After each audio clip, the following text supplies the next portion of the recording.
Good evening, everybody. Welcome back to Spirits and Ghost Stories. We're your hosts, Carly Bird. And I'm Thomas Aarons. Here we are, Christmas special 2021. Pretty excited about this. I think the Bird did a wonderful job with the festivities. I have a hat on. They don't work, but I have a hat on. Yeah, dollar store special. And you have a beautiful Christmas hat, elf hat, I'm sorry. Yeah, I think we're both elves, basically. We're dressing up as Santa's elves, and Santa's in the center of our table. Yeah, well, Merry Christmas. It's a skull wearing the Santa Claus hat, in case anyone can't see it. So yeah, for store viewers that haven't seen our YouTube channel, you're really missing out on a really cool set that we built. You don't even have to subscribe if you want to just go over and just take a look at it. It's pretty cool. But hey, we are, based on my trusty watch, we're recording this on the 20th of December, which means we're in the final countdown to Christmas. Yeah. Wow. I didn't even realize today was the 20th. The 20th. It's been a blur. 5 days. Yeah. Christmas Day. That's nuts. Are you ready for Christmas? Yes. I am. I got a little bit of shopping left I got to do, especially for you. You better hustle. I know. I'm going to get on it. I should have a couple of days off here. I want to get you something extra. I also want to get a couple of Christmas cards. Because I'm extra. Yes, you are extra special. So look what you did here. But I also want to get JoJo something, our dog. I want to get Remington and Charlie something. You want to get the horses something. Surprise! Yeah, there are horses. So Charlie and Remington. If you guys haven't known, we talked about these things. Put a blanket on Charlie, or he's fat laying down. It's all I have to say is it's really sweet that you want to get the ponies something for Christmas this year. I don't think you've ever gotten the ponies anything for Christmas. Yeah, I just want to get them a little something. I was thinking about today because we need to go get busy bones for JoJo, or not busy, bully sticks for JoJo. I thought all right, maybe there's a little something I could get them today too when I go over there. So I thought that'd be kind of cool to do. And then I want to get some Christmas cards, some bulk Christmas cards for a couple of my kids, students. Oh, okay. And then so Vicky, your mom, just little Christmas cards. But should we do just generic ones, or do you think we should just actually have art put in them? Should I draw crap? Well, you shouldn't draw anything. Fair enough. This is also true. Would you like to create some special cards? Sure. I think that's a great idea. Let's see what we have, and then we'll either way, just a little something. Yeah. Just make to it give extra special. People. Yeah, and Absolutely. even for the kids, it's just a little hey, thanks guys. Hope you have a great Christmas, great holiday season. This is the best time of year, and please comment. Comment on the Facebook page, comment on the YouTube channel. What are some traditions that you guys do? It doesn't have to be for Christmas. It could be for Hanukkah. It could be for any kind of way you celebrate this season. Yeah, what do you do? Do you bake bread for your neighbors and hand that out, or do you send out holiday cards to your friends and family? That literally just started a thought. So every year growing up, we lived on the same street for my whole life, and my mom would bake bread. Sometimes it was zucchini bread. Sometimes it was banana nut. Sometimes it was friendship bread. Aww. But every year we had just trays of little mini loaves that we would deliver to the neighbors. And when I say we, I mean me and my two siblings, my brothers. We would have to bundle up no matter what on Christmas Eve day every single year and walk down the street to our neighbor's house and just go from door to door. And we had some great neighbors. We had some really friendly people, and then we had some not so friendly people. Jesus. And one of the people we delivered to every year, and Mom made us do it, and we were just terrified of this guy. Mm-hmm. He was a hoarder. So his outside of his house was just piled up with tons of knickknacks and things that he would collect: car parts, tractors, big rusty things, tires, whatever, boxes and boxes of things outside. So we literally had to walk through the maze in his front yard to get to his front door, and we would knock on it, and Mom was always like, you can't leave, you can't not leave the Christmas present. So no matter what, you have to figure out a place to put it. Well, that was always the hardest part, is if he didn't answer his door every year, we had to figure out where to put it where he would notice it, because there was so much stuff stacked up all the time. But we had to get in and get out because we were terrified of this man. Okay. We called him the creepy neighbor, the scary man. I like that title. Yeah, It's thank very you. original. I Thank like you. it. But that's what we called him as a kid. We never found out what his name was.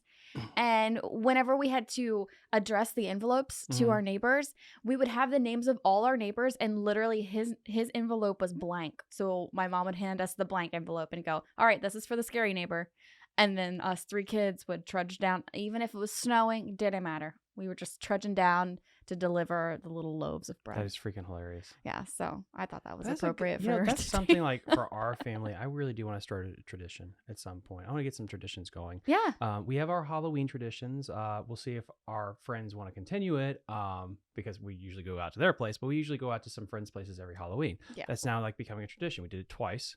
And so if we get to do it one more time, it's on you, Seth and Kayla. If we do 3 times in a row, at that point, it's like, come on. We've already done it twice in a row, and doesn't that mean it is a I tradition? don't know. That's actually a good question. So it's all on them now. Yeah, like They made the mistake of inviting us 2 years in a row, and now it's just going to have to happen yeah. for the rest So of our lives. that's our tradition there. And then generally, we used to like my old tradition before I married this beautiful, lovely woman is I would go out of town because my birthday is actually around Christmas, and so I like to go like on a little vacation or something like that because I'm an outdoorsy person, and so I would go south because it's like, oh, what do you want to do for your birthday? We're like, well, it's cold I'm going to and go damp. outside and do something fun. Yeah, it's like it's cold and damp in Virginia usually in December. So it's like, well, what Right. if we just go to Florida for like a couple of days and just like get some sun and like do something? So, but I really, yeah, we need to start some new family traditions of our own. And the last thing, I guess, before we get in the story, you did a remarkable job again decorating. I really think that tree you got is just cute.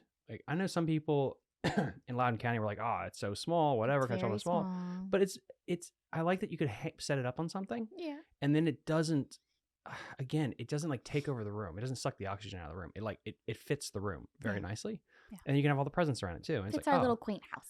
yeah, it's perfect. It's really perfect for the size house that we have right now that we're renting in. Mhm. But yeah, you did a remarkable job, and I can't wait for Christmas, guys. It's really a fun time of year just to be with family, and sometimes the good family and the bad. And with the bad family, you need a good stiff drink. Segue. What are we drinking tonight? Well, I got it for you. What are we drinking tonight? We are going with the classic Eggnog. And actually, this is the first time I've had it. I couldn't believe it when he told me this. He was like, hey, I want to have an eggnog drink. And I was like, great. We're going to like spice this sucker up. I know exactly the recipe that I want to use. And then literally I hand him the drink and I'm like, what do you think? And he's like, well, I've never even had eggnog straight before. I'm like, well, then you didn't even have any expectations, like zero expectations. I had no expectation. I didn't know what it would taste like. And honestly, yeah, like, so I came home from work a couple nights ago. And then she said, I got all the ingredients, no problem. Because generally when we do these episodes, we like to like pre-mix it, make sure it like, tastes good and taste stuff. it, like have some thoughts before we enter the episode, and then we can talk about it. And so she just hands me this eggnog drink, and I honestly thought it was like a pre-mixed alcohol drink that you just pour. No, she went all out. She got all the ingredients, and I tasted it. It's like, God damn, this is really good. It's like it's a little sugary for me, but it was like really good. Now that night I wasn't like feeling too good. That's because eggnog is sugary. I thought it was just egg, pure like with cream alcohol. And sugar. No, like read the ingredients. No, I'm saying at the time. Okay, I'm sorry. At the time, milk, cream, high fructose corn syrup, sugar. It's like it just goes down. Knock the out line. a hummingbird. This kind of sugar. This syrup. So anyway, it's very good. And the recipe is you're going to go with 6 ounces of small batch eggnog, 1 ounce spiced rum, 2 ounces of bourbon, 1 tablespoon ground cinnamon for garnish, cinnamon stick, that's optional, or you could sprinkle a couple of cloves. And then you combine the eggnog, the spiced rum, all the ingredients together. And then you can top it with whipped cream, and then you can do a little bedazzling. Carly, what did you bedazzle that bad boy with? I bedazzled that bad boy with cinnamon.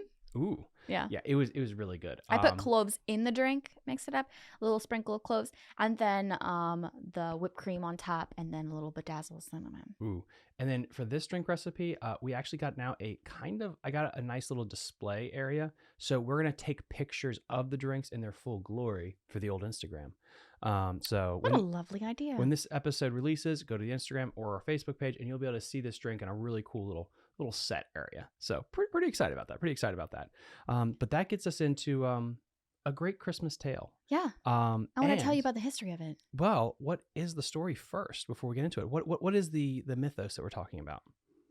Well, the holiday coming up here pretty close is Christmas So, of course, what better way to celebrate the approach of Christmas than to talk about the opposite of Christmas, Krampus.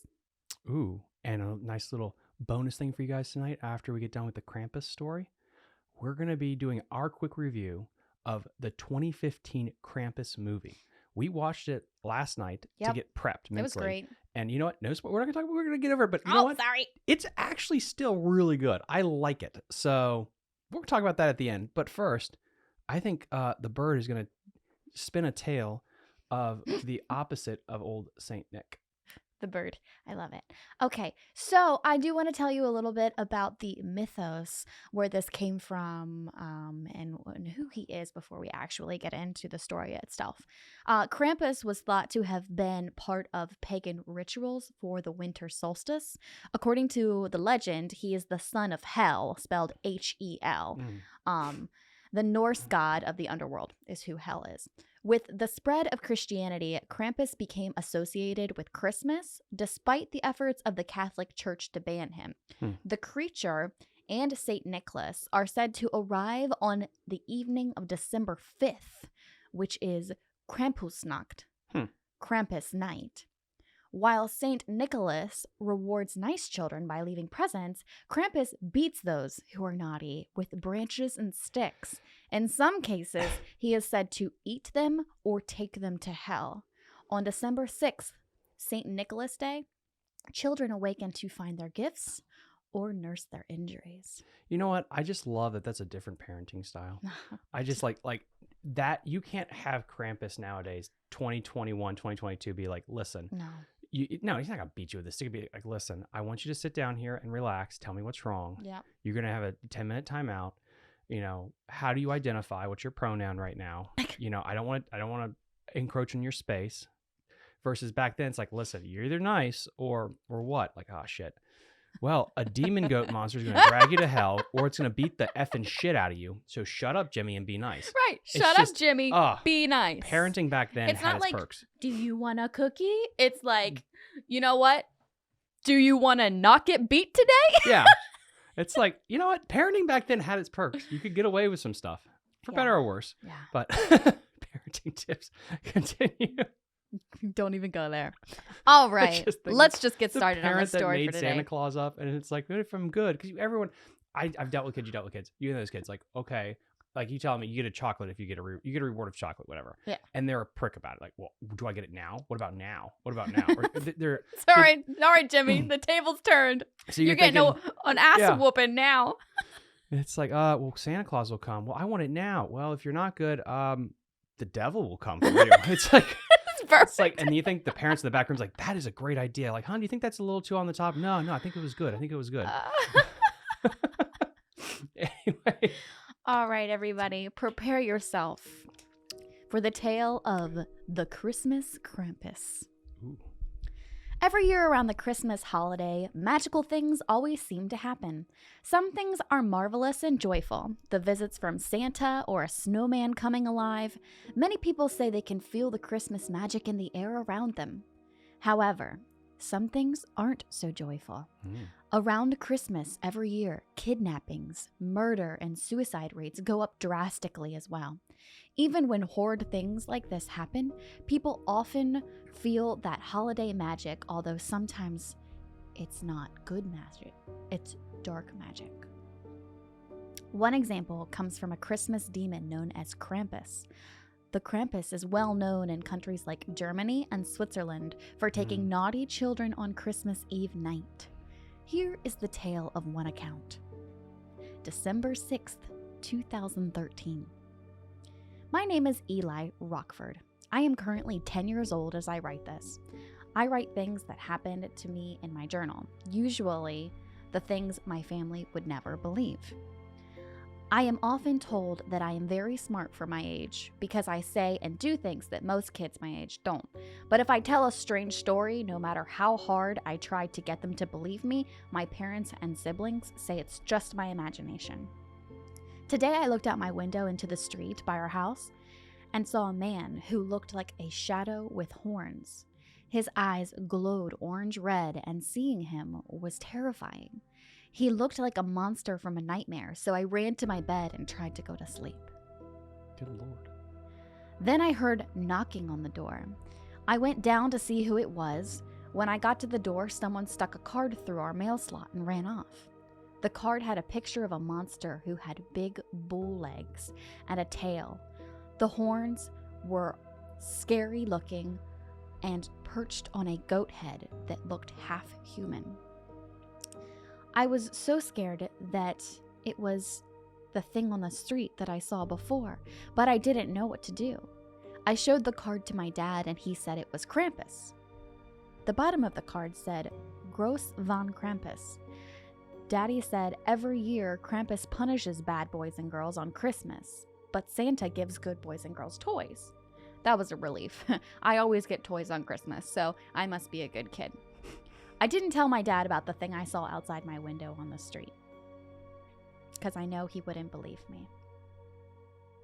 December 24th, 2013.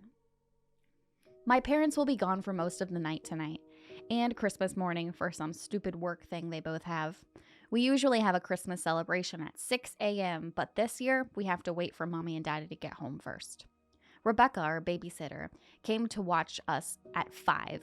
Mommy and Daddy left a couple of minutes after Rebecca got here. This was the first time Rebecca had watched 6 kids at the same time before, and I don't think she knew what she was getting herself into. Levi and Garrett, my younger twin brothers, who are both 5 years old, started fighting. Mom and Dad said that we would still get Christmas gifts tomorrow, but we would have to wait to open them until they get home. We made hot cocoa, and the cocoa maker was broken, so the hot chocolate burned our mouths. Rebecca started to put us to bed at 8 and finally succeeded at 9:30. So, even though she was clearly exhausted and frustrated from us. It's been a while since I've been a kid. Isn't Christmas Eve like the easiest time to put kids to bed? I was just like, yeah. Yeah, but they have Christmas jitters. So Okay. like you can say it's the easiest time for you to be like, okay, get in bed, Jimmy. Mhm. You know, like Santa's coming and you don't want to be awake when he gets here or he won't leave you any gifts, you know, that kind of deal. But at the same time, they're so hyped for Christmas and they're probably... I love the idea. It's like, okay, listen, I'm going to give you hot chocolate. Then Exactly. That's what I was just about to say. You're just shoving sugar in their mouths and they've had sugar all day. Do a line of cocaine and then I want you to meditate in the corner. Yes. Okay? Now go meditate because if you don't, Santa won't leave gifts. Anyway. How much are you paying that babysitter? My God. That's New Year's Eve? That's a great question. She must not have a social life. They're going to have to pay for her therapist after this happens. Okay. Back to the story. Even though she was clearly exhausted and frustrated with us, she told us she had fun and that she wouldn't have spent Christmas Eve any other way. I awoke in the middle of the night at 11:58 to see a crimson moon casting a dim red glow on the winter snow. I know, a 10-year-old wrote this, guys. I looked out my bedroom. European. True, very smart. I looked out my bedroom window and saw a red glow traveling through the sky, fast. It was hard to make it out so far away, but I wanted to believe it was a red sleigh pulled by reindeer. Just then, I ran to hide on the stairs and waited for Santa to come down the chimney. Out of the window to the right of our fireplace, I saw the sleigh swish overhead and heard many footsteps trotting on the roof. I made sure to remain perfectly still and silent. Footsteps echoed on the roof above me, getting closer to the chimney. I heard scuffling as ash and dust started falling from the fireplace. Soon, 2 black boots landed. The rest of jolly old Saint Nick came through the fireplace with a bag of toys on his back. Without speaking a word, he went straight to our tree. He took gifts from his bag and scattered them under our lit-up plastic evergreen tree. Aww. Then he started on the milk and cookies we had left for him. I couldn't believe I was spying on the real Santa Claus in my own home. Eventually, he made his way over to our stockings and started putting various knickknacks and candies in our stockings, starting with Molly. When he got to Levi, he took out a small black rock and eyed it sadly before placing it in Levi's stocking.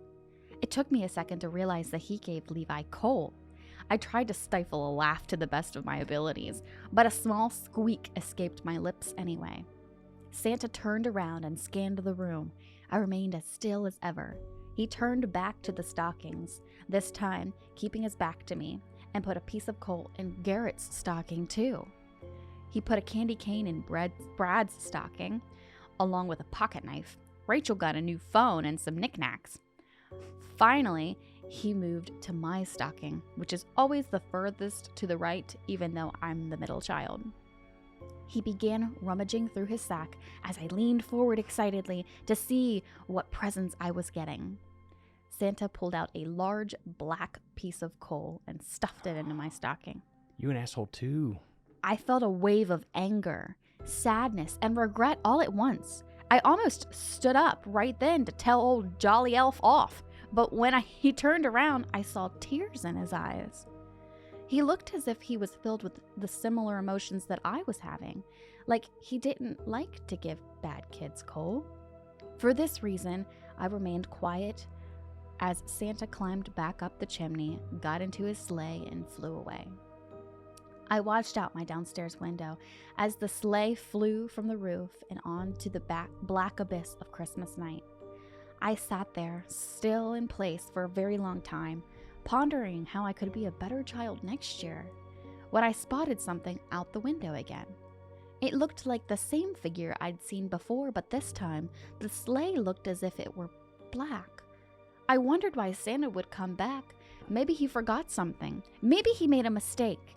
Maybe I wasn't naughty, and he was on his way back right now to fix his mistake. My mind was racing from one thought to another as I began to hype myself up for all the possible Christmas presents. I'd stopped watching the window and had begun to daydream about the next morning until hooves on the roof interrupted my thoughts. I heard loud, heavy clacking this time as he got closer to the chimney. Ash began to fall down the chimney, creating an ashy cloud around the fireplace, as I assumed to be Santa yet again. But he landed with a loud clash. My final thought before seeing what came next was, how has no one noticed this? Through the cloud of thick, black ash protruded two large horns with stripes of red and white, like those of candy canes. As the dust settled, the rest of the figure was revealed. His skin was a pale, icy blue. His beard was like Santa's, except it was black and came to a point. His nose was long and his face looked grizzled. His horns looked like they'd touched the ceiling if he jumped. His body looked human in shape, but animal in appearance. His legs were twisted and ended in cloven hooves, like that of a cow or bull. He had a long tail. His torso was contorted, and everything but his face and palms was covered in fur. He had old dented chains around his wrists, and what looked like a heavy red Christmas ornament attached to his tail by another chain. Good Lord. His ears were pointed, and so were his yellow teeth. Despite his horrid, outlandish appearance, the most noticeable things about the creature were its bells that it wore and the basket on its back that had a limp arm of a child hanging from it. The stories were true, and so was Krampus. I couldn't believe my eyes.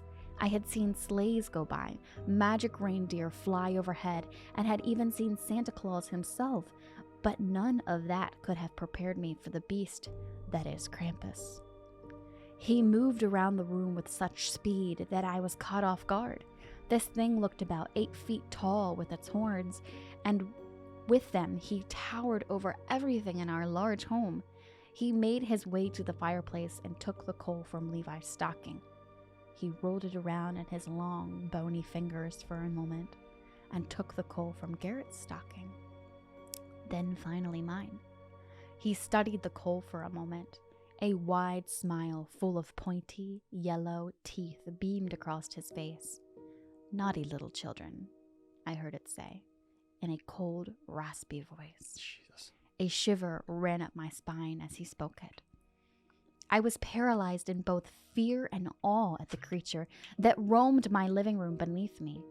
I thought he was moving towards the tree, but walked past it and started going down the hallway. into Levi and Garrett's room. Oh, I God. remembered the thing my father used to say about Krampus, that he whips bad kids, takes them away, sometimes he eats them, sometimes he shakes them and scares them into being good. All of these horrid thoughts, and more, danced through my head as the monster creeped into the twins' bedroom. I tried to scream with all my might, but no sound would escape my mouth. As I finally was able to choke it out, "Levi! Garrett!" Screams had already filled the room. Oh my God. Levi came running out of his room, screaming his head off, as Garrett followed suit. The creature's long, twisted arm reached out from the bedroom, grabbed Garrett's leg, and pulled him back into the room. I stood up from my spot on the stairs and motioned Levi to come to me. Garrett's screams fell silent. The Krampus emerged from the room alone. I gripped Levi's hand tightly, and we ran for Brad's room. I wailed on his door again and again, but he wouldn't come out. I would have tried harder to get his attention, but I could hear it coming up the stairs as each Move, get out. hoof hit each step. Parents' room. I took Levi to the laundry room and took him to hide in the laundry chute. Once he was inside, I began lowering the laundry hamper so he could get downstairs without confronting the monster. Before he was lowered out of sight, I told him to go to start the hot cocoa maker because I had a plan. He nodded, and once he got to the bottom, I felt the hamper get lighter as he climbed out. I heard the hooves' footsteps getting louder and louder and closer to the laundry room. I began pulling the laundry hamper back up and climbed into it just as the door was violently flung open, despite it being locked. The beast licked his lips with his long, skinny tongue as he slowly approached my trembling body inside the hamper. I began to bounce myself and rock the hamper as Krampus got closer and closer. The hamper wouldn't fall no matter how hard I rocked it, and the creature was nearly upon me. I felt its breath on me as it excitedly panted. I expected his breath to be hot like that of a dog's, but instead it felt like the coldest winter chill caressing my skin. I shook the whole hamper as savagely as I could before it finally budged. The hamper fell, and before I knew it, I was on the first floor. With a broken leg. Wasn't that high. I crawled out of the chute and ran to the kitchen as the demon rampaged upstairs. As I came into the kitchen, there was no sign of my little brother, but I did see that the hot cocoa maker was on.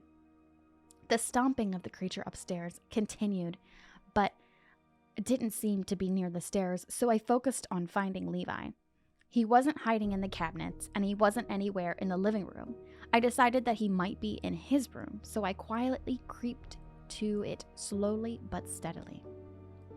The twins' room was trashed entirely, and Levi wasn't there. There was blood on the wall. I shuddered to think that it belonged to my baby brother.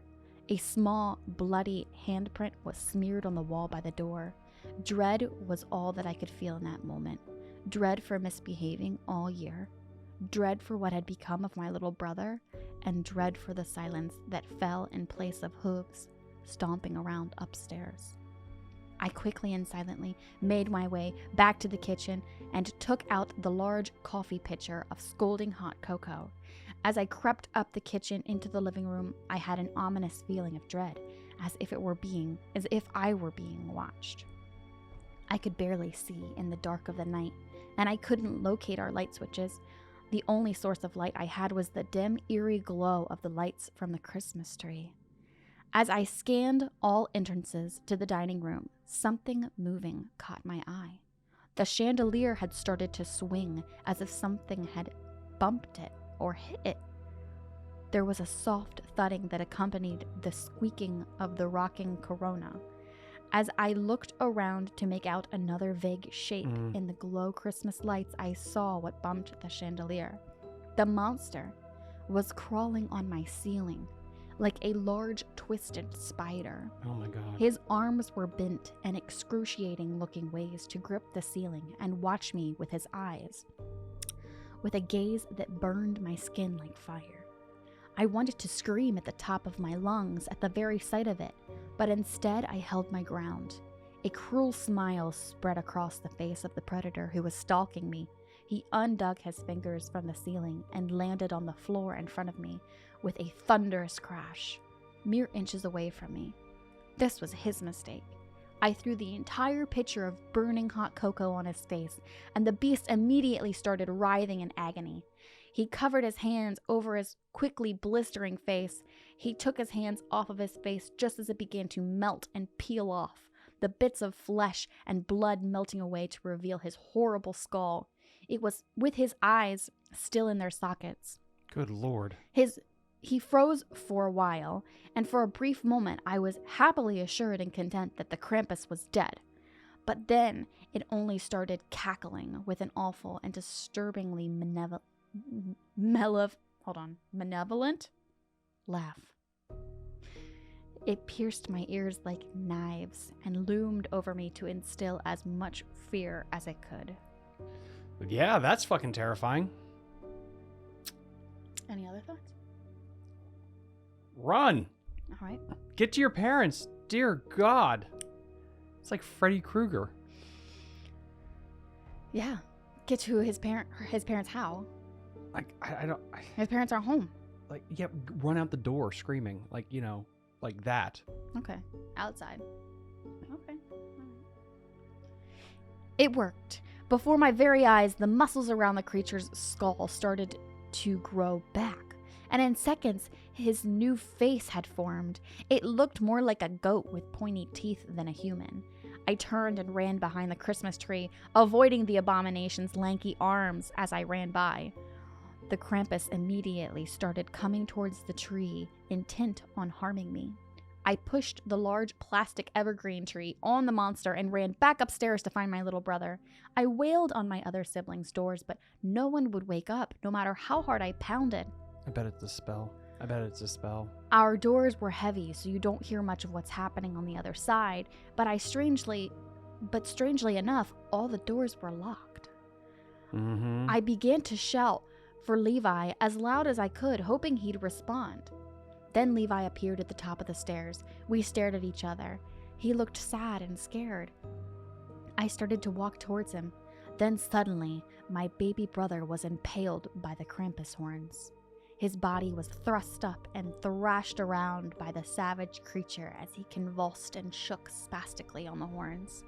I've seen people die on TV before, but watching it in real life is entirely different. No one should have to go through that. My brother didn't deserve that. No one does. Santa and Christmas are supposed to be about love and cheer. But Krampus made Christmas about hatred and retribution. I watched helplessly while the thing ripped my brother's shaking body from its horns and dropped its lifeless body into the basket on his back. The demon began to strut towards me with malicious intent, so I ducked into Mom and Dad's empty room. I began to frantically crawl towards the window until something long, tight, and slimy gripped my right leg and began pulling me back. I looked behind me to my terror to see the Krampus was using its incredibly long tongue to pull me into his mouth, full of sharp, jagged teeth. I lifted my leg and kicked him in the face twice before his tongue finally loosened. Before I could breathe, Krampus picked me up and began shaking me wildly. I kicked him a second time and he flung me into the hallway, where I scrambled to my feet and limped down the hall. I had reached the end of the hallway when I heard a loud, popping, cracking sound, moments before feeling a sharp sting across my back. I looked back to see that the holiday devil had lashed me with a whip like a lion tamer would use. I felt the warm ooze of blood drip down my back as the new sharp pain started to set in. Krampus got me again. His long, cold fingers wrapped around my back and stung my cut even worse. He looked at me right into my eyes before lifting me behind him and dropping me into the birch basket on his back. On the outside of the basket, it looks like it could only fit a couple kids inside, but the inside was massive. I fell deep into a mountain of bodies. There were hundreds of thousands of kids in that one basket, piled on top of each other, not all alive. Where you couldn't see other kids, which made up all of the trembling ground, you could only see darkness. No sounds could be heard from inside or outside. Kids would scream, mutter, shout until their throats clearly hurt, but no sounds came from their mouths. Every time I thought the situation couldn't get any worse, it got way worse. I waited what felt like a millennia to escape, as new kids would fall in and join the horrific nightmare. Eventually, the Krampus reached into the basket and began to pull out another child. His arm became longer as he reached deep into the basket and stretched out to pick up a panicked girl. I grabbed onto her leg and let myself be carried to salvation. When we were pulled from the basket, I let go of the kid and fell behind Krampus. He didn't notice I escaped. He looked at the small girl for a second before biting into her flesh with his large, sharp teeth. I never knew the kid's name before the creature devoured her, but I owe her my life for helping me escape. I backed away slowly from behind as Krampus feasted on my fellow captive. I had no idea where I was now, but it was dark and it was cold. I thought, this is where the creature lives. After the monster was finished eating, I watched him pick up a small wooden box, open the top, and spit out something that glowed like a bright green color. He then took the box through a rusty door and left the child's remains on a platter and thrust the door. Hold on. He then left the room, nuts. leaving the child's remains on a platter. Okay. I just can't. Just This is picture, it's very intense distracting. for a freaking like story. My God. This gets better. This is definitely a Christmas tale from like the 1950s, maybe the 1700s, something like that. This is not a 2021 like kid's story. It gets better. All right. I went through that rusty door, searching for a way out. I opened the door to see dozens of wooden boxes. There were many creepy-looking porcelain dolls and other creepy-looking toys. I walked past a jack-in-the-box with a scary face. I walked past a baby doll that looked withered and old. I saw a doll that looked like a dressed-up, rotting skeleton. The word Misfits was smeared in red paint next to a clown with a skull for a head. As if these were all malfunctioning toys from Santa's shop.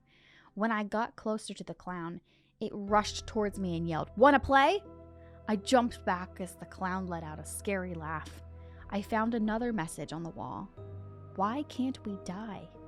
was scratched into the wall by something.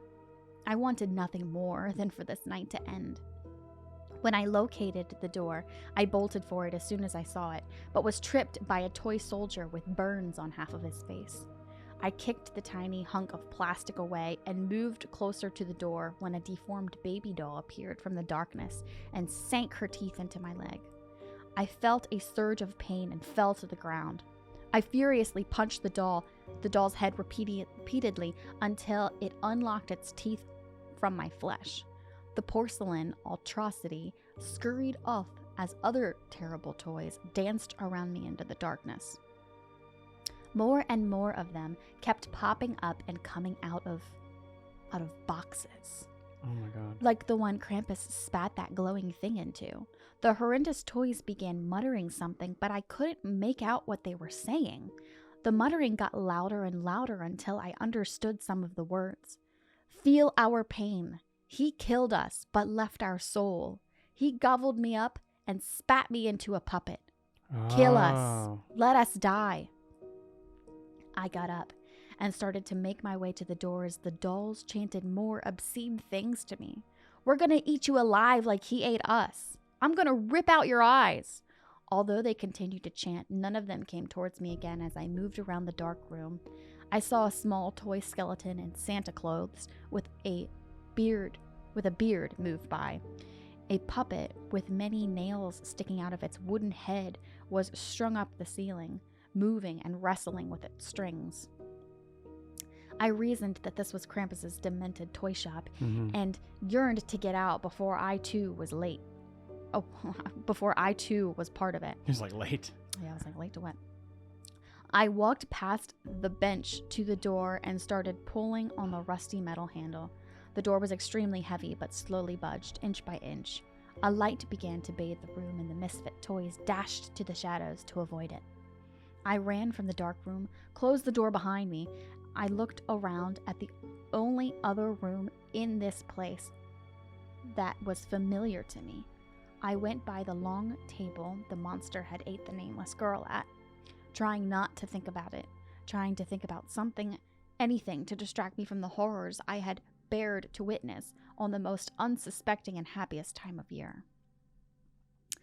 I walked to an open door and poked only half of my head out to scan the perimeter. It led to a large room that had whips, saws, and various torture devices. I crept in and kept close to the wall. I spotted 3 dark wooden doors among the darkness and concrete walls. Good Lord. I also found a window, and the snow outside was falling slowly. So peacefully. 2 doors were on one large wall opposite of the window, and the other was on the wall to the right of the window. I tried the door right of the window, thinking it would lead outside. The walls were lined with racks of hellish masks. Some had horns, some had long serpent tongues sticking out, some had teeth, patches of leathery skin, antlers. One had a wired skull with antlers and candles lit on the tips of each horn. The room was so large, the other door led to the same room. So it was basically like, what they're saying is like you go through one door, but then you go out a different door, and it was all just like one room. One room. But it's like the hallway was like a circuit. It was a cycle. Yeah. Jeez. Yeah. So. Good Lord. I went through the next door and saw that this hallway teed off. To the right of the room, to the hallway, it said surveillance room, and to the left it said stables. I went to the stables thinking I might be able to find a reindeer to fly out of this place with. It seemed like a silly plan now in hindsight. I opened the stable door, and the smell of rot and burning flesh hit my nostrils immediately. There was frost on the floor as well. There were 8 stables lined up along the wall to the right, each with demonic reindeer heads sticking out. Below each head was the door to each stall, each with pendants of names on them. I read the name out loud as I started down the row. Each deer was grotesque. One had 2 exposed skulls. Each had jagged teeth. Some had manes. Others had dried blood on their fur. Good Lord. All 7 of their glowing red eyes stared at me. Jesus. This is a fucking I nightmare. read the names as I passed by. Slasher, Wrathful, Gorgon, Putrid. Putrid? Putrid. Cyclops. Cyclops was missing one fiery eye. Wow. Rabies, Goner. Rabies. Now he's just getting lazy with the names. I know, right? The last monstrous reindeer looked like a hellish Rudolph, the red-nosed reindeer. I decided riding one was out of the question and doubled back to leave the way I came in. I went into the surveillance room next. I grasped the icy cold handle and slowly opened the door. There were monitors on all of the rooms lining the wall. One monitor had a keyboard under it, and a chair sat nearby. Each screen had various kids on it, some in dreadful conditions, others chained to walls, screaming for help. A clock above the door read 5:45 a.m., Christmas Day. Christmas didn't start at my house until 6 o'clock. The wall opposite of the monitors had many names scratched into it. I wondered if the dead girl's name was scratched onto the wall. A door that read exit was right next to the monitors, but the computer said search names. I had to search for my brothers. I typed Garrett Rockford. A nutcracker that had 2 bodies attached from the sides of its head popped up. Each body seemed to be trying to yank away from the other. Its face looked like it was in pain, and it had green eyes, just like Levi and Garrett. Oh my God. Next, I typed Levi Rockford. The same toy popped up. I sat frozen in awe for a moment. Tears filled my eyes and ran down my cheeks. I was crying more than I have ever cried before. Then the chair was spun around, and I was face to face with Krampus. He looked menacing and insidious. His horns were partly covered in blood. His long fingers looked sharp, and his eyes burned like never before. He waved his long, sharp, bony fingers at me and tisked. "Naughty, naughty," he said, cruelly and mockingly. He licked his face with his incredibly long tongue, then began to wrap it around my throat. He started constricting his tongue and choked me. I was gurgling and coughing, and struggling did nothing. I started to feel weaker and weaker as my head heated up my lungs and screamed for air. My vision blurred. Then I knew if I didn't do something quickly, I was going to die. I punched him in the face with all my might and knocked him back for a brief moment as his tongue recoiled into his mouth. I utilized my time and ran towards the exit. I felt the ground shake directly behind me as his heavy hooves shook the floor violently in their wake. I pushed the door open and ran into the freezing cold as my pursuer followed. I ran until I was knee-deep in snow, until a lanky hand gripped me and started dragging me back. The dark sky slowly lit as the sun started to emerge from the bottom of the horizon. The Krampus stopped dragging me. He dropped me and stared briefly at the rising sun. "I'll come get you again," he said, as he dropped my leg and retreated into his lair. As I lay in the snow, a silhouette figure came from a distance. I closed my eyes for what felt like seconds, but when I opened them, the sun was higher in the sky. The figure was closer. I could make out that he was wearing a red suit. Then I passed out again. Santa. I opened my eyes to see an outstretched hand with a black mitten on it. It belonged to a fat, bearded man with a silly hat. "Santa?" I inquired. "Shh, child," he said in a soft, soothing voice. "Let's take you home." The next thing I remember was waking up in my bed at home. Levi and Garrett were kidnapped in the middle of the night. I found out from Rebecca, Brad, and Molly, who had already told our parents and the cops. I tried to tell them what really happened, but no one believed me. They only got mad when I tried to explain it to them. Without my twin brothers, the holidays will never be the same.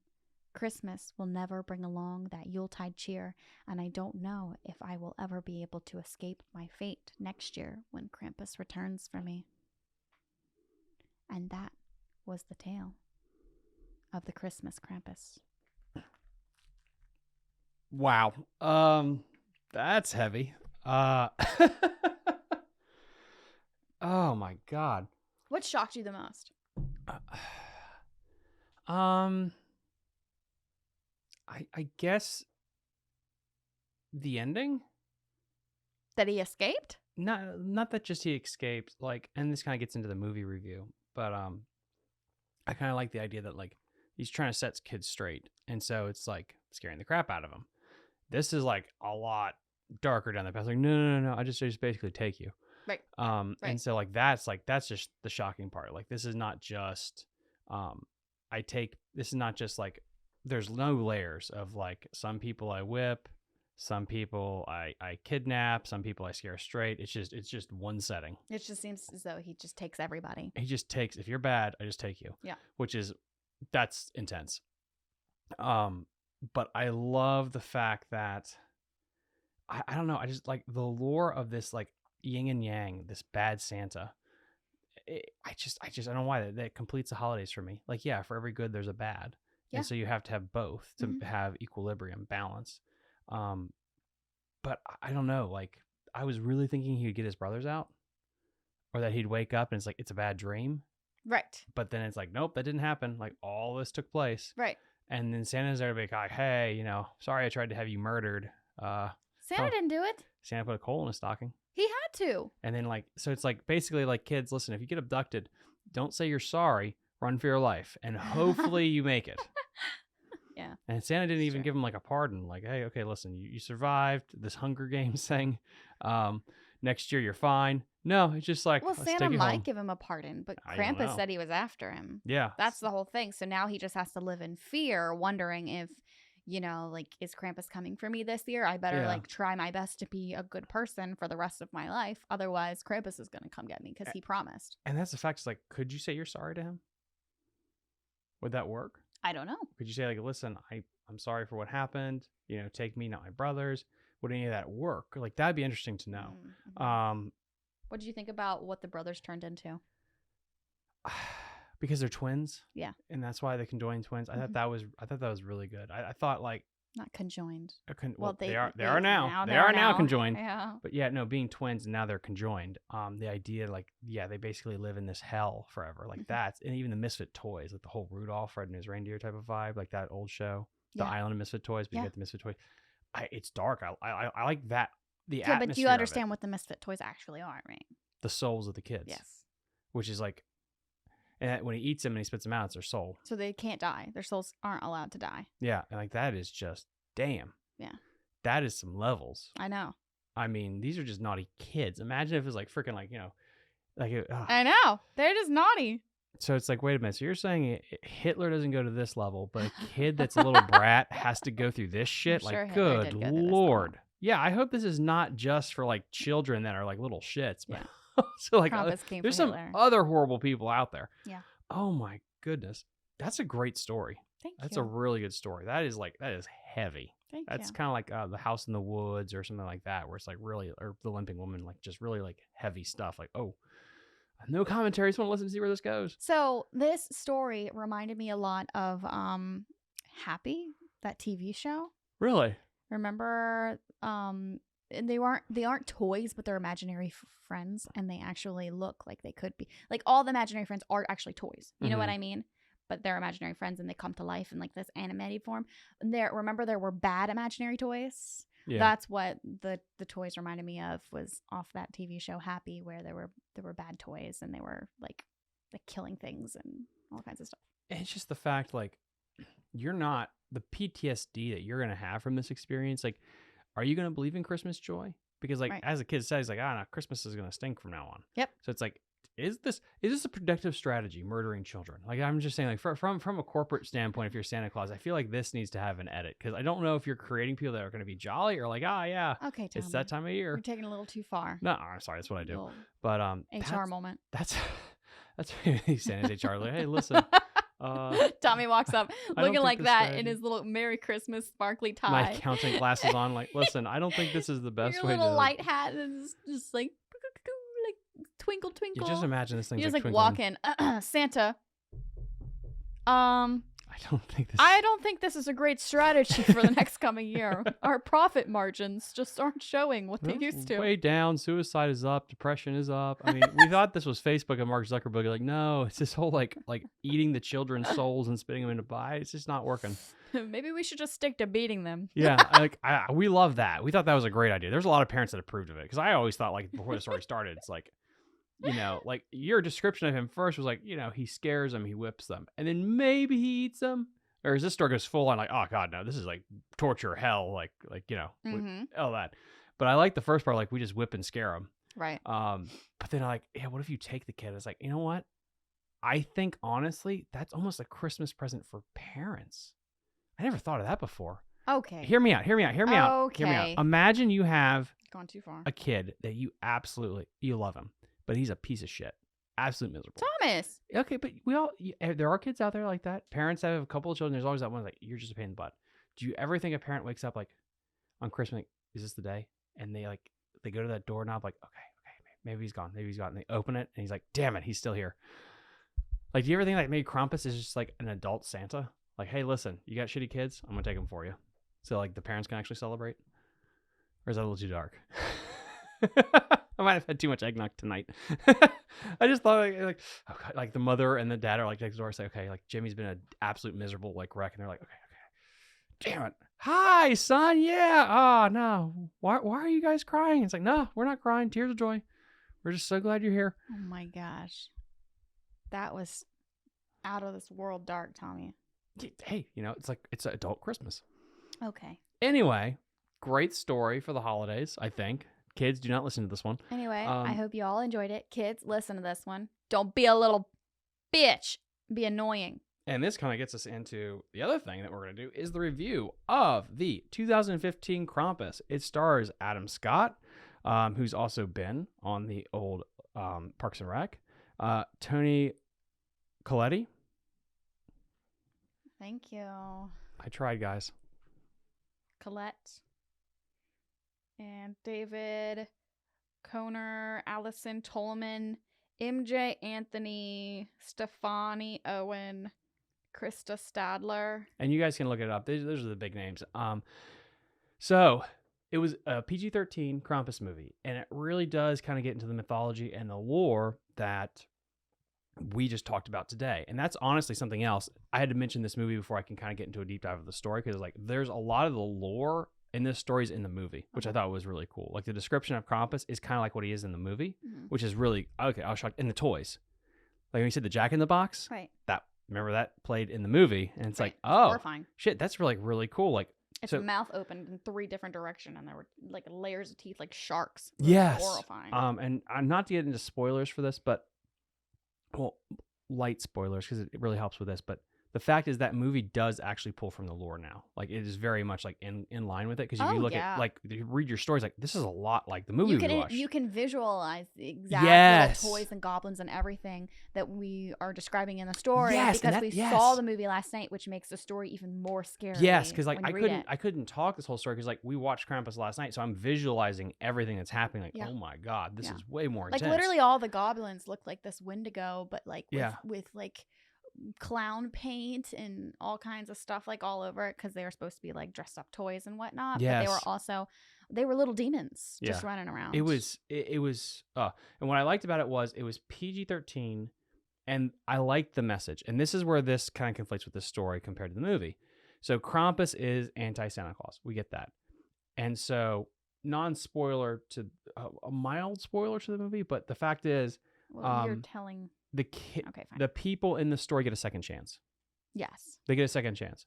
And so you really realize that like, oh, so he's kind of like the opposite of Santa Claus, where it's like kids that are bad or people that are bad, not just kids, which I kind of like too. Like, I'm going to rough them up. But that's it. And I kind of like that message. And then he's going to check up on you. So it's like you get a strike. This is strike 1 and then maybe strike 2. I kind of like that layering of it because it really kind of worked with the opposite of Santa. And it's not the extremes. Like Santa brings you toys. Like for this Santa brings you toys, and this Krampus basically just kind of guts you and kills you. It's like, that's an extreme. Like if you're good, you get a present. If not, you burn in hell forever. Right. Like that's extreme. I like the movie's version of like, it's literally like the opposite of Santa. You get a toy, or I'm going to like, hey, listen, I'm going to rough you up a little bit. But that's it. To an extent. Watch it. It's great. The effects are fantastic. They use a lot of actually practical effects, which are important. So the creatures, they age very well. Oh, it's so there good. is very little CGI, and that makes it way scarier, I think. Yeah. Would you agree? Oh, 100%. Yeah. And the acting was actually really, really good. Especially for like Scott, and then he's in like Anchorman. What's his name again? It doesn't matter. But yeah, the actors are great. They're all really good in it. Very believable, and it's not like, oh brother, you couldn't have done a better job. No, they were great, and then just like Tommy said, the effects were awesome. And then, so guys, if you don't want to be spoiled on the show, like just leave now. We'll see you next time. Otherwise, you've been warned. 3, 2, 1. So basically, the kid in the show, he's upset at his family. Basically the same thing, and this will be a quick version, but basically the same thing as the story here. Krampus comes, and it appears like he kills every member of the family, like a creepy monster movie. No blood, by the way. One by one. No blood, by the way. No blood. But by the end of the story, he's the kid that asked for this, kind of. I guess he didn't ask for it necessarily, Carly. Like he didn't say like, I want all my members of the family dead. He's like, I'm just sick of my family. That's what he said. And he tore up his Christmas list. Well, Krampus like, hey, you got your wish. I got rid of your family for you, and left him alive. Well, at the end of the movie, he tells Krampus to take him, and that he's sorry for everything that happened. And he was genuinely sorry for everything. And he wakes up the next day, everything's the same. But then what I loved was that he opens up a package with something. You mean everything's the same as in it's actually Christmas morning, and there's like his dad opens the door and he's like, hey buddy, come celebrate Christmas. And he's just like in shock, like what's going on here? Yes, exactly. And then like, and so you think like, oh, this is on his head, whatever. And then the cool reveal is like, he opens the Krampus present, which is important to the movie. That part I won't spoil. And it was so funny. It's like after every single person looks at it, the memories come back. They all remember what actually just happened. And I love that. And then it pans out to like the idea like with the song "He Sees You When You're Sleeping, He Knows When You're Awake." For some reason, that mythology of it, I loved so much more than the story we just read, because it's like, he's the antithesis of Santa. So one watches you if you're good and he rewards you the present. Mm-hmm. This guy's going to scare you a little bit. Now, will he take your soul? Possibly. I think he will, but I think there's levels to it. And that's what I like. Like level 1 is like, I'm going to rough you up. And if you say you're sorry, that's fine. And so I was kind of waiting for that in the story. That's why I'm saying this. Like I was waiting for that in the story. It's like, okay, kid's going to say, I'm sorry. Kid's going to say something. Okay. Someone's going to eat. Okay. He's being gored and crucified. That's a little dark, but maybe he didn't say he was sorry. Like, where are the kids that said they were sorry? And it's like, no, fuck that. Don't know that he got the chance. Yeah, maybe it was just like my brain. Like every single time the Krampus like, is there, he's just like eating him. For this, the kid in the movie that we watched yesterday, Krampus was a lot slower. And he kind of just like Krampus had a plan though not to take him. Yeah, correct. Right. But Krampus was after this kid, like to kill. But then like this is the other part. Like I didn't see this. I didn't hear the story at all before it happened. Like when the kid is like Krampus whipped him. I was like, there it is. So he's just gonna whip him, leave him alive. Boom, he wakes up, because like that's part of the story. I'm like, oh shit, no, this ain't over. Like, my God, you're torturing this motherfucker. Yep. Like you were just like. And then he has his own torture chamber that we watched through. Yeah. I mean, and then he has like a freaking security system. I know, your mind is blown. This story has really. Yeah, because like I really liked. I loved the movie of like there are layers to this. Like layer 1, it's like I don't know, like the 3-strike program for like Alcoholics Anonymous or whatever. It's like, oh, like, hey, listen, we're gonna rough you up first. Then if you're real shit next year, we're gonna go a little bit further. And then level 3, torture, misery, all that stuff. This fucker, nope. We got one level. This is like the hardest corporate HR ever. It's like, listen, if you mess up, we're gonna have to kill you. It's like, wow, that keeps you in line. Yeah. But anyway, the reason I say all that to tie this up into a bow is the fact that the Krampus in the movie I like is it almost does tell you like, hey, have good Christmas spirit, because it gives you a second chance. This one, it's like it's just dark, and I don't know if this version creates that good idea of like, hey, be good or else. It kind of does, because like he'll kill you, but the people that survive, are they gonna actually have Christmas cheer? The kid just said, I'm not having Christmas cheer. This is fucked up. I lost my brothers. Right. The Krampus we saw on the show was like, everyone's like, oh crap, that actually happened. Yeah. And I was like, yeah, we're all going to be good. We're here. No one got hurt. We're stuck with these memories, but we're going to be good now. Right. So I just feel like the movie's version was almost better because of having that layer of first, I'm going to scare you.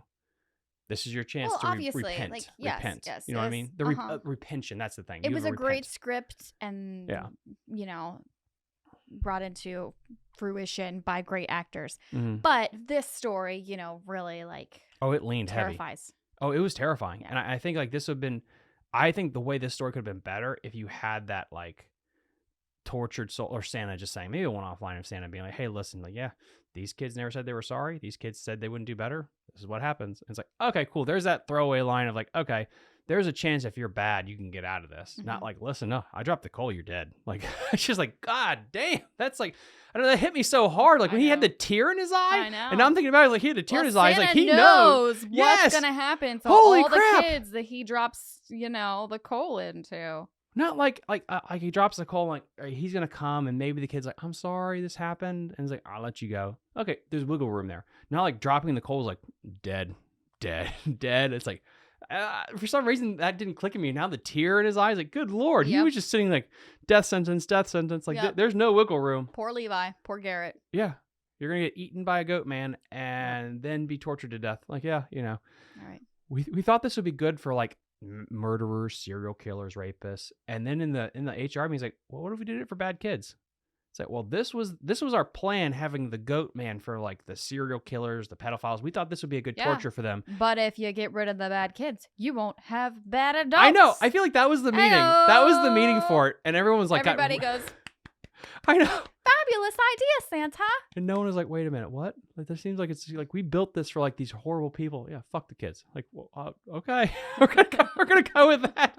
And everyone got really quiet at the meeting, but he's the boss. You're like, yeah, this is great. But you leave the meeting, he's like, that's fucked up, right? It's like, oh yeah, it is. But I need this job. Like, anyway, yep, that's dark. But all right. We could go deeper into that. But yeah. Let's let these lovely viewers go and wish them a Merry Christmas and a Happy Holidays from Spirits and Ghost Stories, guys. We love you. Merry Christmas, everybody. Thank Happy you for holidays. And we'll see you next time, right? Yep. Bye. Bye.